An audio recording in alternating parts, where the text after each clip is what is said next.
اس کے بعد ساتھی ساتھی کہہ کے مطلب مخاطب ہو رہے ہیں جو مرزا صاحب کے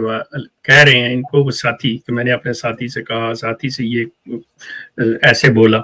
لیکن کیا کہ والدہ صاحب نے فرمایا وہ تمہارے دادا کا ایک دور نزدیک سے رشتہ دار تھا اور کارندہ بھی تھا۔ اب اگر اس کا پہلی دفعہ انہوں نے کہا تو جب یہ کہتے ہیں مسیطہ بیگ کو آواز دی تو اس نے یہ جو کہا تھا نا، اس نے کہا میاں یہ تمہارا وہم ہے۔ اس سے ثابت ہوتا ہے ایک تو وہ عمر میں بڑا ان سے، جو اس کو کہ بھائی تم ایسی فضول بات نہیں کرو یا اس طرح نہیں کرو، تم ایسے نہیں کہو، ٹھیک ہے جانے دو، مطلب بڑی عمر کا تھا، ورنہ وہ اس لہجے میں بات نہ کرتا۔ اب اس لہجے کو کلیئر کرنے کے لیے یہ جو مرزا بشیر احمد صاحب ہیں، یہ منجلے صاحبزادے جو سیرت مہدی لکھ رہے ہیں، وہ اپنی والدہ سے تو وہ بتاتی ہیں اس کی تفصیل کہ تمہارے دادا کا دور نزدیک سے رشتہ دار تھا، سفر کے ساتھ ان کا ساتھی ہے، آنا جانا ہے، پھر اور کارندہ بھی تھا، مطلب بھئی ان کا ملازم تھا، کام کرنے والا تھا، اس طرح کا۔ آپ اگر ان چیزوں پہ، ان کے الفاظ پہ، یہاں پہ میں ایک چیز اور عرض کر دوں کہ مرزا صاحب کے والد نے جب ان کے لیے عربی اور فارسی کے استاد جو تھے وہ ان کو پڑھانے کے لیے مقرر کیے، تو مرزا صاحب نے ان کے بارے میں بھی کہ جی ہمارے باپ نے ہمارے لیے نوکر رکھا، مطلب ان کی عزت احترام جو اپنے سے بڑوں، پڑھے لکھوں استادوں کے لیے جو ہے، مطلب ان کی زبان میں، ان کی نظروں میں جو حقارت ہے دوسروں کے لیے، چاہے وہ رتبے میں کوئی بھی شخص ہو، یہ کسی بھی سیولائزڈ، کسی پڑھے لکھے، کسی مہذب انسان کا یہ رویہ نہیں ہوتا۔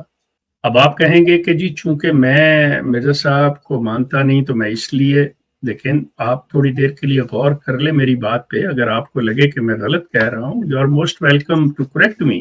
کہ کیا یہ شرفاء کے گھر کا طرز گفتگو ہوتا ہے، یہ انداز ہے ان کا؟ سوال ہی پیدا نہیں ہوتا۔ یہ وہ تکبر، یہ وہ جہلا جو ہوتے ہیں ان کا انداز ہے۔ اور معذرت کے ساتھ مرزا صاحب یہ جو باتیں لے کے چلتے ہیں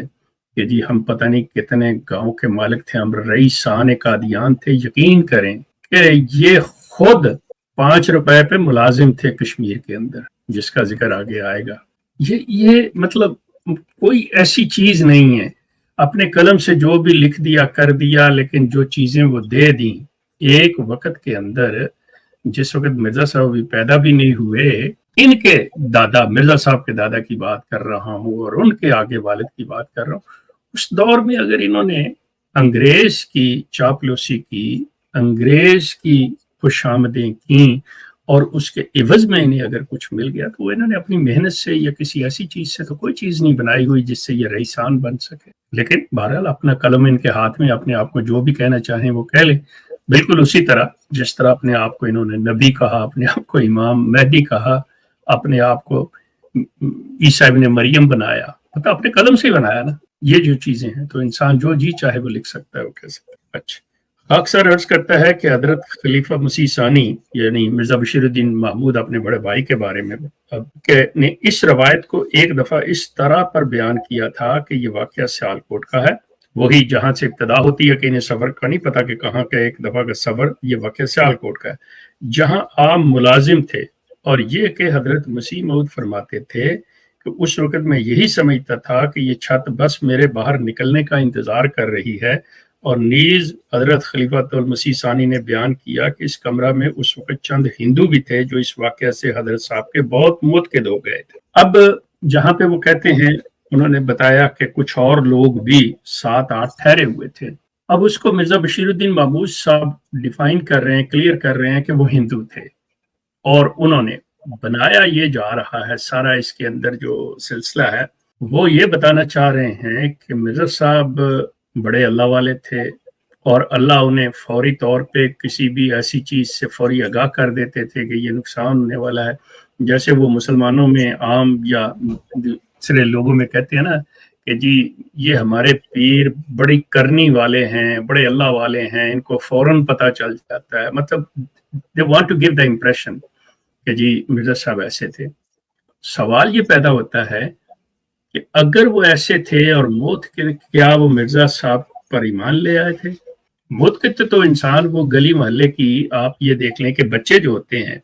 یا جو ایک سادہ لوگ ہوتے ہیں، وہ جو ایک مداری آتا ہے جس کے ہاتھ میں ڈگڈگی ہوتی ہے، کسی کے ساتھ بندر بھی ہوتا ہے، تو وہ جو مختلف قسم کی شوبدہ بازیاں ڈرامے کر کے دکھاتا ہے تو اچھے بھلے بھی کرتے ہیں بڑی عمر کے مقصد کہ یار یہ کیسے ہے، یہ زبردست، اس نے کوئی جادو کر دکھایا ہے، یہ ہے وہ ہے. وہ اس کے ساتھ یہ نہیں ہے کہ وہ بھی ڈرامے شروع کر دیتے ہیں یا وہی اسے پیشے کو اپنا لیتے ہیں یا اس کے شاگرد بن جاتے ہیں. موت قید یا کسی کا یہ کہنا، وہ بندہ یہ کہہ سکتے ہیں کہ جی اس کا ذہن بڑا کام کرتا ہے، اس کا فہم، جی اس کو یہ چیز جو تھی آواز اس نے سنائی دیکھ لی، یہ ہم میں ہوشیار آدمی ہے. عام سی بات ہے، یہ اس میں کوئی ایسی بات نہیں جس سے یہ کیا جائے کہ یہ اللہ والا ہے، یہ کرنی والا ہے، یہ پیر ہے، اس کا کوئی غیب سے کوئی